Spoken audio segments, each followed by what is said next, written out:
saya ingin memberikan update berkenaan kejadian semalam, iaitu pada 16 Disember 2023 jam lebih kurang 7.30 kita mendapat maklumat tentang kejadian tanah runtuh di kawasan Wawasan 3 ini, dan di mana melibatkan kawasan lebih kurang 50 meter dan lebar 60 meter dan kedalaman lebih kurang 3 meter mengikut pihak Geoscience Mineral dan Geoscience Selangor.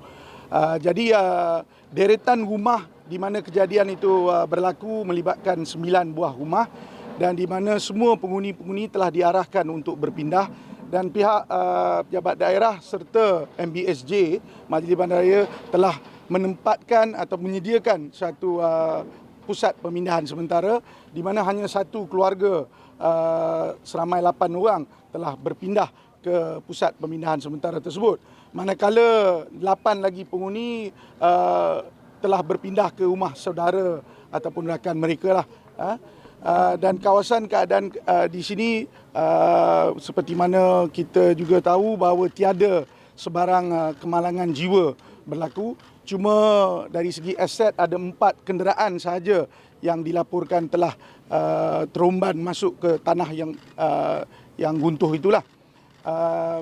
Lain pada situ, pada pagi ini pihak Jabatan Mineral dan Geoscience telah hadir untuk membuat siasatan dan akan mengemukakan laporan mereka dari masa ke semasa, dan mungkin akan ada kenyataan daripada pihak pejabat daerah ataupun pejabat Datuk Bandar atau maupun daripada pihak Jabatan Mineral dan Geoscience. Bersama saya juga ada ketua pengarah sekali di sini untuk lihat sendiri keadaan tanah runtuh, untuk beliau mendapat secara jelaslah keadaan tanah runtuh di kawasan Wawasan 3 ini.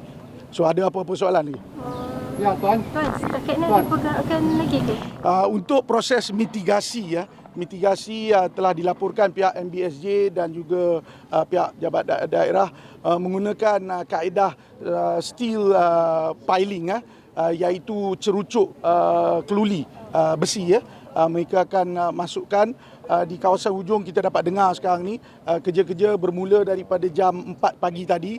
Mereka dah bermula dan dilaporkan mengikut kontraktor akan cover dalam kawasan 150 meter yang mungkin akan menggunakan 375 cerucuk besi keluli itu untuk menghadkan pergerakan tanah dan sebagainya.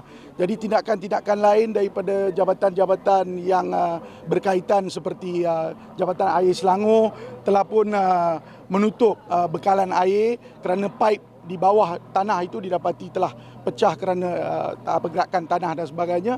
Jadi mereka telah tutup sumber air tersebutlah bagi meredakan keadaan. Dan seterusnya agensi-agensi berkaitan lain akan lihat dari masa ke semasa dan mendapatkan laporan, dan seterusnya akan memaklumkan kepada pihak berkuasa lah untuk tindakan selanjutnya.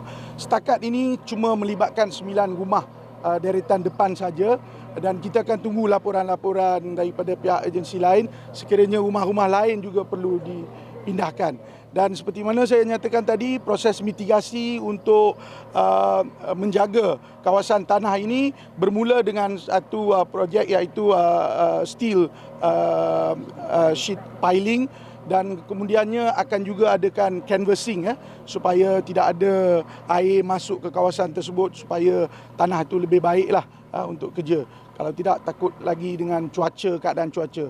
So mengikut kontraktor, masa yang diperlukan lebih kurang 2 minggu lah untuk selesaikan steel sheet piling ini. Jadi saya harap masyarakat bersabar, terutamanya tuan-tuan rumah yang terlibat.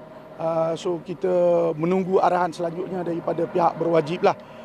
Dan saya juga nasihatkan masyarakat sekeliling sini agar tidak datang secara berkerumun ataupun untuk melihat keadaan, kerana masih lagi kerja-kerja pembaik pulih iaitu mitigasi sedang berlaku. Mungkin ada kren-kren ataupun kereta-kereta jentera besar berada di kawasan sini, dan saya tak naklah masyarakat menjadi gangguan kepada kerja-kerja mitigasi kita ini.